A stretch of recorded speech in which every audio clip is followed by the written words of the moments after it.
Il habite sur la rive nord-est du lac Batour de l'île de Bali. Il vit isolé avec sa famille au milieu du lac et sa maison est accessible uniquement en barque. Il appartient à la communauté des Bali Aga du village de Trunyan qui se situe sur la rive est de ce même lac, juste en face du volcan Batour toujours en activité. Cependant, il est le seul à ne pas vivre dans le village. Les Aga de Trunyan sont les Balinés d'origine qui se distinguent des autres Bali Aga et des Balinés hindouistes actuels par le fait qu'ils n'enterrent pas leurs morts, mais les laissent se décomposer à l'air libre, dans un cimetière accessible en barque uniquement.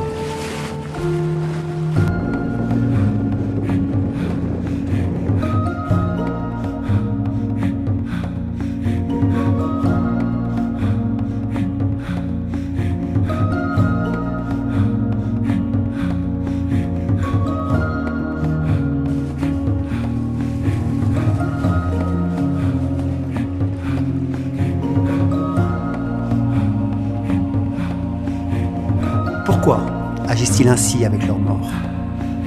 Quelles sont leurs croyances et traditions? Comment vivent-ils? Peuvent-ils concilier modernité et technologie avec leurs traditions ancestrales? Arrivent-ils à préserver leurs traditions de la globalisation, de la modernité, de l'influence touristique de Bali? En quoi les transitions existentielles que nous vivons les impactent-ils?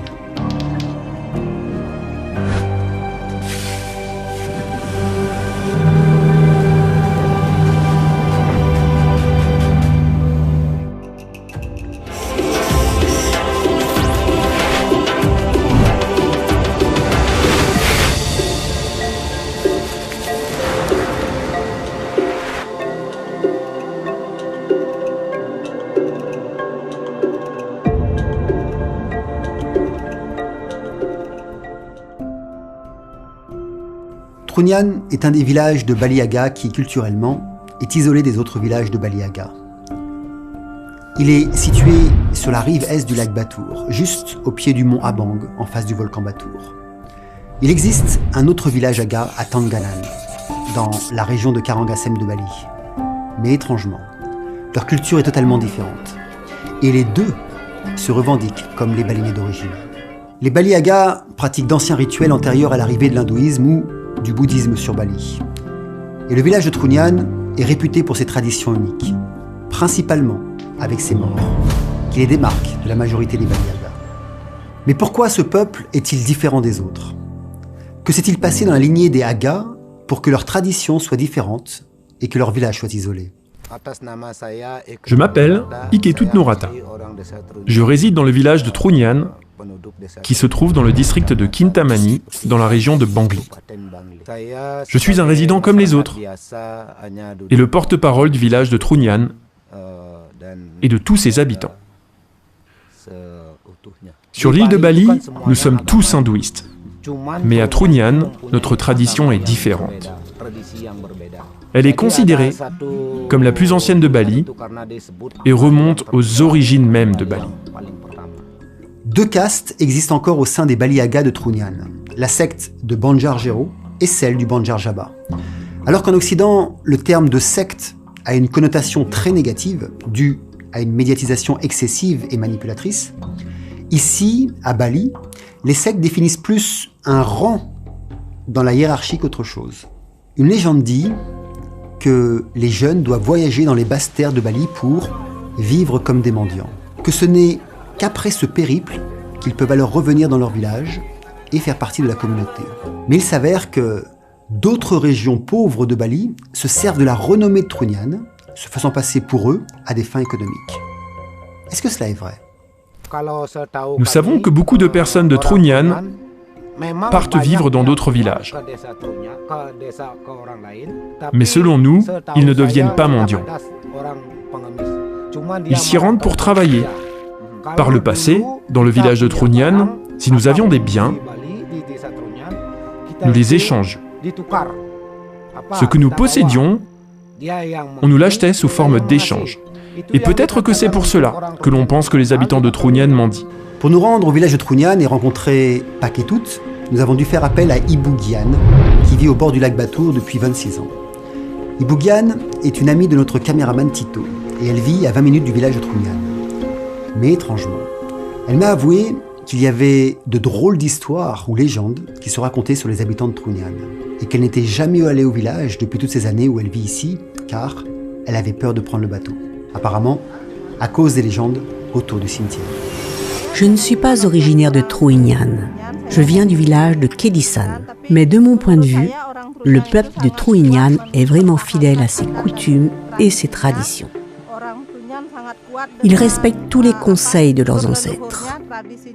Ils n'accepteront pas les avis des autres concernant leur culture, mais ça ne les empêche pas de recevoir les visiteurs à bras ouverts dans le profond respect de leurs traditions. L'histoire des habitants de Trunyan, dont j'ai souvent entendu parler depuis mon enfance, est celle de la cérémonie des morts, dont les corps ne sont pas enterrés. Ils ont un cimetière particulier. Ils pratiquent également une danse traditionnelle, appelée Barong Botok, dansée par les jeunes hommes du village. Ils sont habillés d'une tenue spécifique à Trunyan, faite seulement avec des feuilles fanées de bananes, qu'ils n'ont pas le droit d'obtenir ailleurs que ceux uniquement issus des bananiers du village de Blandingan. S'ils n'en trouvent pas là-bas, la danse ne pourra pas être pratiquée. J'ai entendu raconter une autre histoire.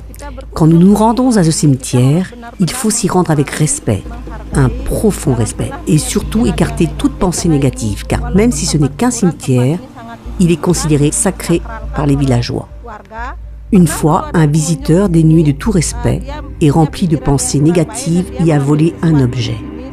Cette personne a eu par la suite un tragique accident. Le premier jour de notre arrivée, nous sommes d'abord allés au village de Trunyan en voiture pour rencontrer Paketut et organiser notre traversée en bateau. Le lendemain, un ami de Paketut, qui n'est pas un Aga, Pak Nyoman, nous a guidés pour faire le tour du lac en voiture et prendre l'embarcation depuis le temple d'Anu, pour nous rendre chez Paketut qui vit isolé du village. Ils nous ont invités dans sa maison, accessible uniquement en barque, située à plus de 1,5 km du village et à peu près 1 km en bateau du cimetière sacré où leurs morts sont posés à l'air libre. Alors que la simplicité et la frugalité respirent chez eux, nous avons été accueillis par sa famille Luputu et son grand-neveu Paketut avec du café, avec du thé, avec des gâteaux. Ensuite, elle nous a fait un repas local en cuisinant encore au feu de bois, du poisson fraîchement pêché dans le lac, du riz blanc et du piment que Paketut a lui-même récolté dans ses champs pour agrémenter le repas. Ici, tout est frais. Pour moi, qui ne mange ni poisson ni viande, ça a été riz blanc. Mais mon équipe, elle, s'est régalée. Saya vegan, saya nggak makan. Lah, shopping nih, jadi shopping nih. Dipulak kerjanya.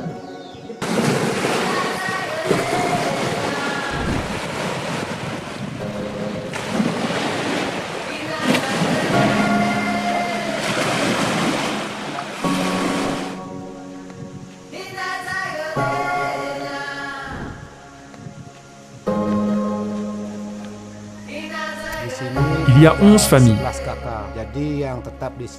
mais seulement 5 familles vivent vraiment ici. Je vis ici parce que j'y suis né. C'est l'héritage de mes parents. Je suis ici depuis que je connais la vie. Je n'ai jamais pensé vivre ailleurs. Si nous avons besoin de faire les courses au village, il faut y aller en bateau. Il y a longtemps, on devait utiliser un bateau à pagaie. Et récemment, on nous a prêté plusieurs fois un bateau à moteur. Nous allons au village de Trunyan pour acheter du riz, de l'huile. Mais de temps en temps, nous devons aller jusqu'à la ville de Kintamani en Bemo. Je vis du travail de paysan. Je plante des échalotes une fois dans l'année, puis alterne avec des piments. Et sur mon temps libre, je pêche dans le lac. On pourrait se poser la question du lien familial et de l'importance de la famille qui réside au sein de la communauté de Trunyan. Ont-ils la même vision de la famille que les Occidentaux? Se séparent-ils ou, au contraire, ont-ils un lien familial très fort? Les familles à Trunyan ne doivent pas se séparer.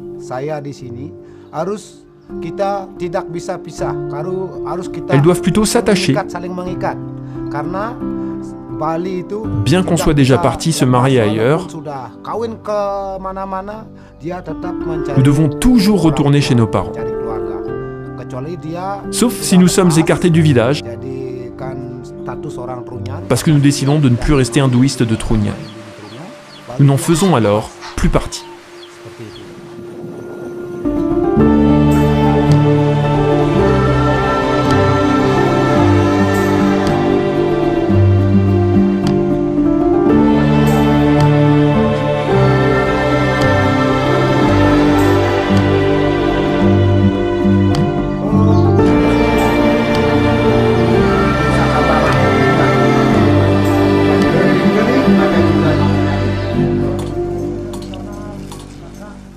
Nous nous apprêtions à partir du cimetière sacré où les morts sont laissés à l'air libre. Mais la pluie nous a pris de court. Les pluies à Bali sont souvent très fortes et souvent soudaines. Étant en pleine saison des pluies, nous savions que nous allions rester bloqués. Nous avons donc décidé d'attendre que la pluie s'arrête.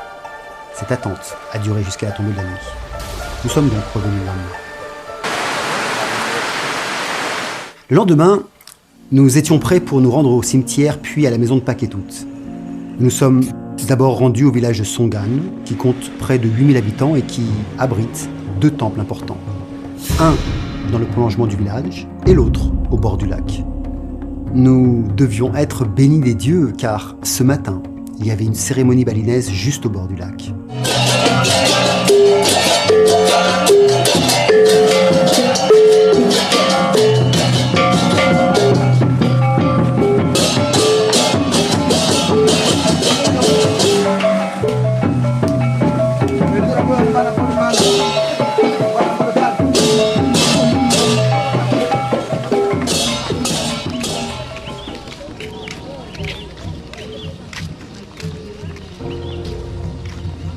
Paketut est venu nous chercher avec son propre bateau au départ du temple Tirta Ulun Danu.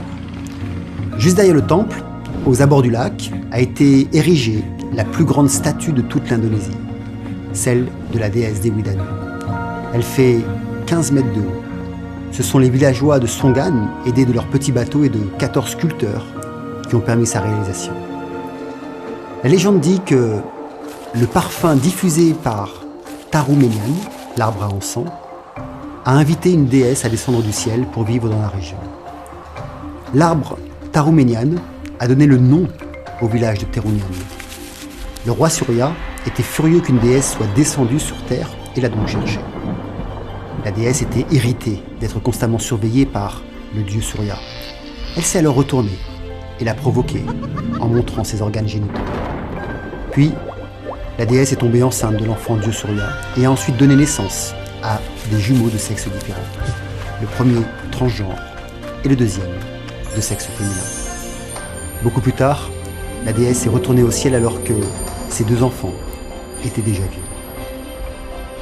La déesse Dewi Danu est devenue la déesse souveraine du lac Batur. Elle est aussi vénérée comme la déesse de la fertilité.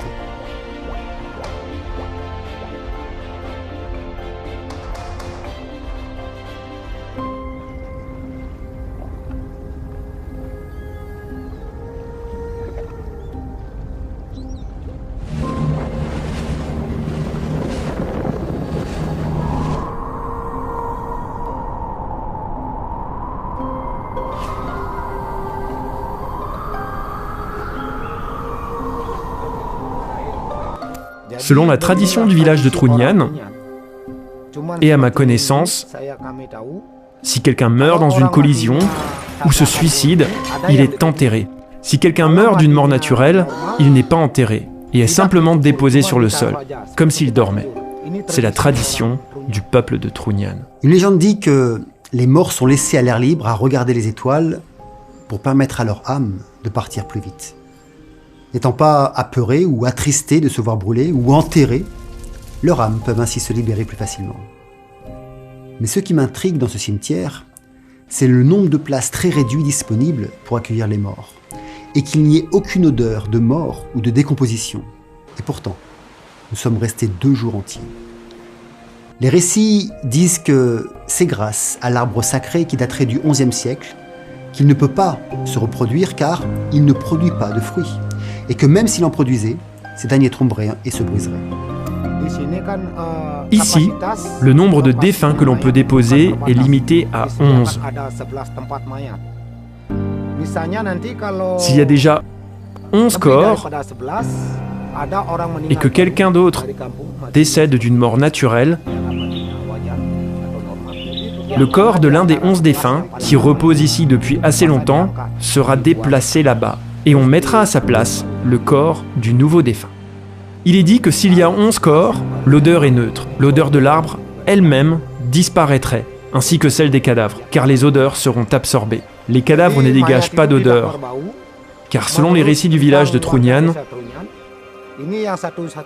ce seraient les racines de l'arbre Tarumenyan qui en absorberaient les odeurs.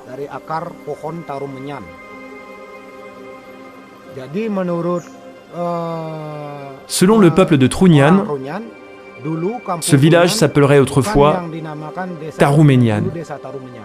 Mais depuis la visite de voyageurs, le nom a été abrégé pour donner Trunyan. La magie provient donc uniquement de cet arbre. Aucun formol, aucune injection n'ont été administrées aux défunts. C'est uniquement l'arbre qui absorbe l'odeur des corps afin qu'il ne s'en dégage aucune. On peut imaginer qu'au XIe siècle, les morts étaient déposés sur le sol, puis déplacés et enterrés les uns les autres lorsqu'il fallait libérer une place. Lorsque nous sommes arrivés au cimetière, la première chose qui nous a choqués, c'est cet aspect un peu déchetterie. Il faut comprendre qu'au XIe siècle, le plastique n'existait pas. Et donc, les corps créaient un compost humain naturel. Une question m'est de suite venue à l'esprit. Pourquoi est-ce que ce second dépôt n'est pas nettoyé et vidé des objets et plastiques non recyclables?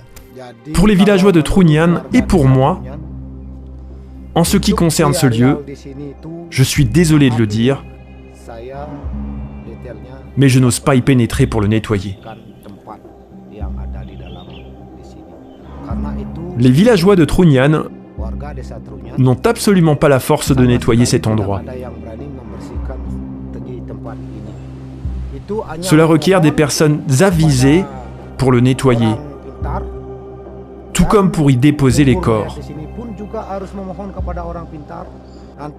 Le lieu est nettoyé une fois que l'on a célébré la 12e cérémonie, appelée Pengroras. Pour les habitants de Trunyan, cet endroit est considéré comme le plus sacré, et donc ils n'ont jamais osé le nettoyer. Pour nous, Monsieur Poutou, sacré signifie que c'est le seul endroit que nous n'osons pas nettoyer. Jusqu'en 2006, il n'était possible d'accéder au village de Trunyan qu'en bateau. Mais depuis, une route a été construite. Elle reste néanmoins escarpée, sinueuse et dangereuse.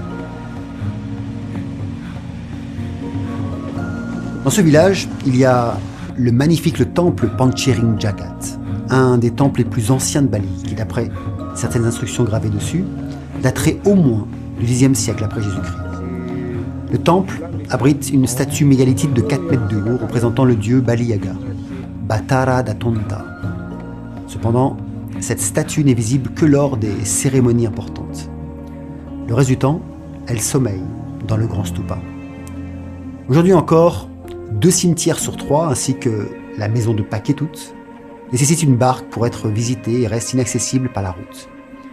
La construction de la route a modernisé le village et a permis aussi l'arrivée de l'électricité, énergie qui nous est si chère et au point que son absence provoquerait l'effondrement de notre système existentiel en un instant. On se demande même comment certains pouvaient, il y a quelques années ou encore juste quelques mois, vivre sans.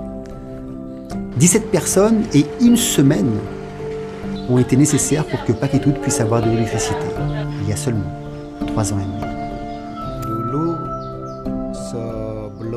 Avant l'installation de l'électricité, Il faisait vraiment noir le soir. Ça changeait carrément de la journée ensoleillée. Ma sœur devait faire la cuisine sous la lumière de la torche.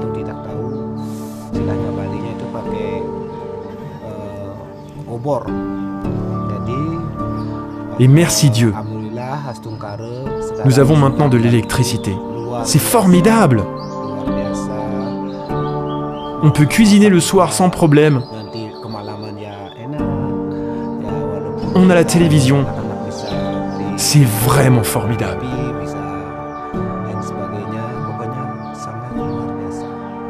Franchement, la vie est plus facile sans l'électricité, car on ne doit rien payer. Mais ce serait dommage pour les enfants. Avec l'électricité, on est plus à l'aise dans la vie en ce moment. On peut plus facilement sortir le soir, car nous sommes éclairés. Kalau zaman modern sekarang lebih sulit buat bapak untuk kehidupan, buat saudara atau lebih gampang?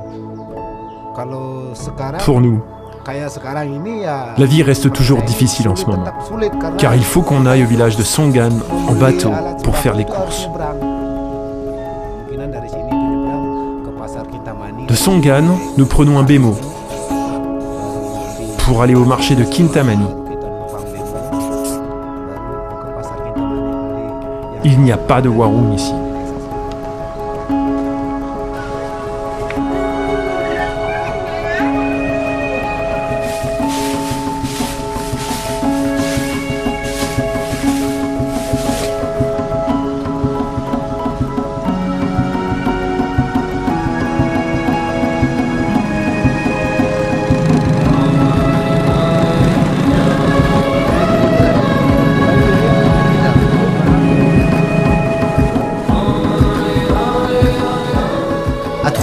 Il y a 3 cimetières avec un code bien précis. Le premier cimetière s'appelle Sema Waya, avec les morts à l'air libre. Le Sema Bantas, au village de Trunyan, avec les morts enterrés. Et le Sema Muda, avec un mix des deux. Seulement, dans le cimetière Sema Muda, les odeurs sont très présentes car il n'y a pas l'arbre sacré, le Tarumenyan, qui aspire les odeurs des morts et dégage une odeur d'encens. Pourquoi séparer les morts ainsi? Que se passerait-il pour leur âme si leurs dépouilles devaient être posées à côté, côte à côte? Pourquoi certains ont le droit d'être à l'air libre dans le cimetière sacré de Semawaya et d'autres non? Dans le village de Trunyan, il y a 3 types de tombes. La première, qui est une tombe naturelle. La deuxième, qui est une tombe pour bébé. Et la troisième, qui est appelée Salapati ou Ulapati. Par exemple, lorsqu'une personne décède suite à un combat, est poignardée, tombe dans un lac, ou chute à terre, ou suite à une fracture. Par exemple, elle se retrouve handicapée après une fracture à la jambe.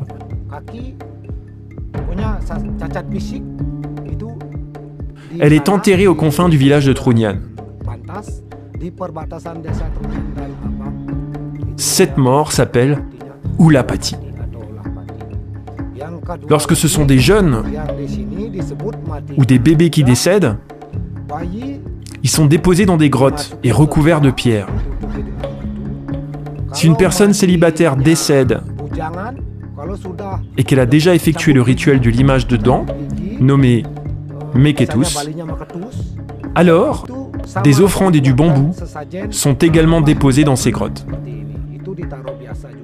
Par contre, cela sent mauvais là-bas, parce qu'il n'y a pas d'arbre Tarumenyan. Ceux qui décèdent d'une mort naturelle ou pure sont simplement déposés sur le sol, sous l'arbre. Leurs corps sont recouverts d'une étoffe, leur visage reste à découvert, comme celui d'une personne endormie. Les Aga de Trunyan ont une relation toute particulière avec la mort. Il semblerait qu'ils ne soient pas attachés au corps physique, Mais qu'en est-il de l'âme? L'âme et l'esprit existent véritablement.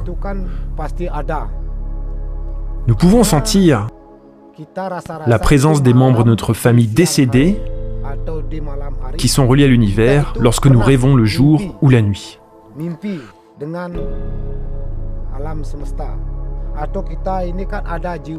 Pour nous, nous possédons deux esprits. Notre corps physique est emprunté par l'âme.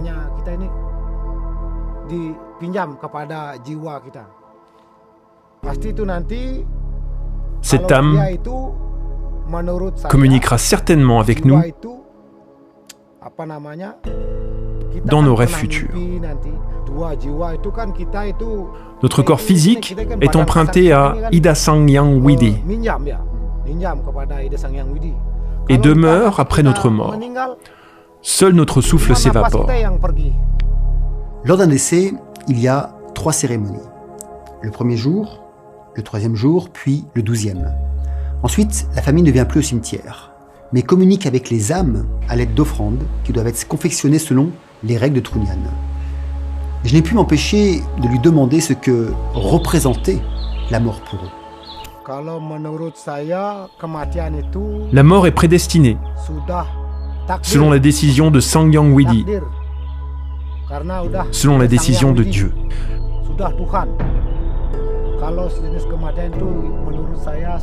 C'est le destin, et seul Sang Yang Widi le sait. Seul Dieu le sait. Lorsqu'une personne décède, nous sommes tristes. On l'amène ici, près de sa tombe. Selon la tradition de Trunyan, ce n'est pas acceptable de pleurer en ce lieu. Si quelqu'un meurt, et si cela vous est possible, ne pleurez pas lorsque vous l'amenez ici, de sorte qu'il ne parte pas accompagné de vos larmes. Selon le peuple de Trunyan, il ne faut pas verser de larmes sur lui, pour l'aider à être conscient une fois dans l'univers.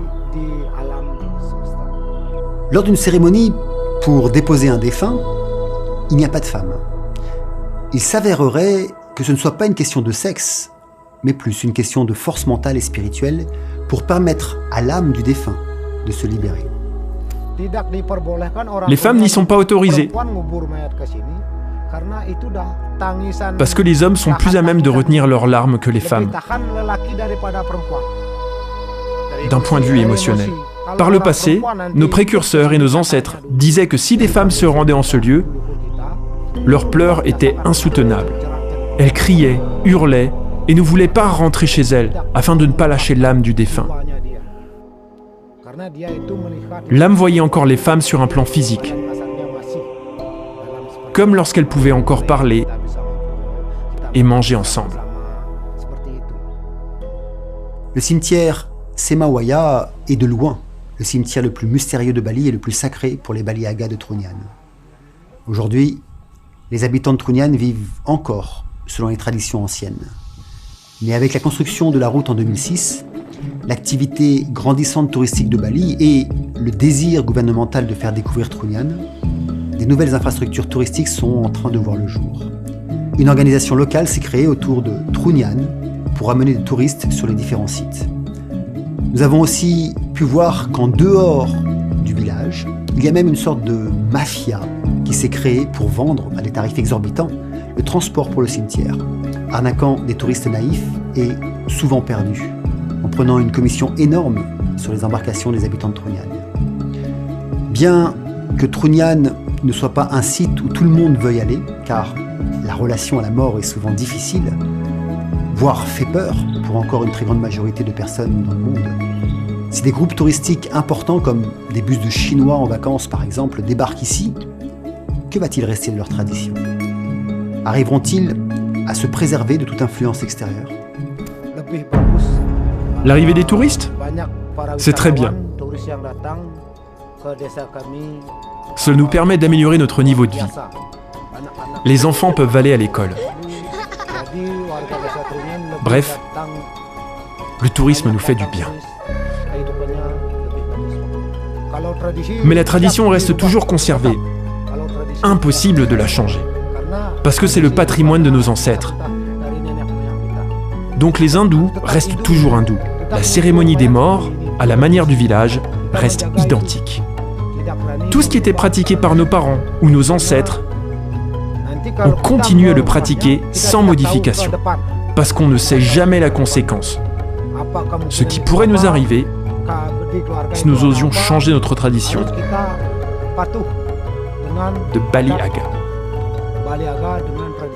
Certaines communautés enseignent leurs traditions aux jeunes enfants par un enseignement écrit, d'autres oral, ou encore par des passages initiatiques. Mais à Trunyan, il paraîtrait que la tradition n'est pas transmise par un enseignement, mais plus par mimétisme. Nous ne faisons que regarder comment font nos parents.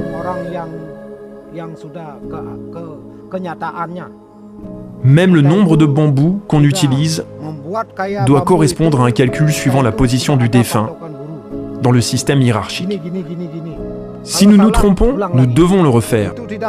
Si moi, je meurs, mon petit frère devra savoir ce qu'il doit faire pour mon corps, le type d'offrande ou quelle forme à faire pour le bambou. Il y a longtemps, avant l'intrusion de la vie moderne, la tradition n'avait pas changé. Et maintenant, je ne sais pas encore. Par contre, si l'on refuse de perpétuer la tradition, on n'a plus le droit de vivre au village de Trunyan. Même si vous êtes riche, vous êtes toujours obligé de suivre la tradition. C'est pourquoi il n'y a pas d'étrangers qui viennent vivre dans notre village. Ces 4 jours passés avec Paquetut et sa famille nous révèlent leur authenticité et leur forte volonté de vouloir maintenir leur tradition, bien qu'elle puisse s'adapter au nouveau mode de vie que nous avons nous aussi. Pour les habitants du village de Trunyan, les influences extérieures et politiques ainsi que l'accès par la route leur ont permis de s'aventurer au-delà de leur village, et pour certains, de sillonner de plus en plus l'île de Bali. Cela transforme leur relation avec leur tradition et augmente les liens avec les touristes, le monde moderne, la réalité virtuelle, le monde tel que nous le connaissons. Ils vivent en fin de compte entre la tradition ancestrale et l'avancée technologique qui caractérise notre siècle. Mais après tout, les traditions des pays occidentaux n'ont-elles pas pratiquement toutes disparu, laissant place à des fêtes marchandes et une spiritualité qui se perd au profit d'un nouveau monde? Leurs rites funéraires sont uniques ici à Bali et remontent à la période néolithique située entre 6000 et 2200 avant notre ère.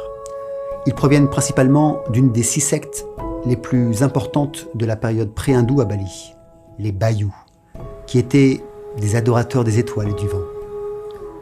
Alors peut-être que le fait de laisser leur mort face aux étoiles pour que le vent puisse emporter ce qui les compose permet de laisser leur âme s'envoler avec plus de légèreté. Il est évident que le rapport au corps de chair, pour eux, est dénué d'attachement, et qu'ici, seule l'âme du défunt compte, ce qui, apparemment, n'enlève pas la tristesse des femmes. Nous sommes matière et retournerons à la terre, quoi qu'il arrive, quelles que soient nos croyances, nos connaissances et nos technologies. Et si les considérations matérialistes nous illusionnaient et nous écartaient jour après jour un peu plus de qui nous sommes et de ce que nous sommes? Et si nous étions des êtres spirituels remplis d'amour, de rêves et de croyances, perdus dans un univers que nous ne maîtrisons pas et qui ne nous demande qu'une seule chose, nous rappeler qui nous sommes?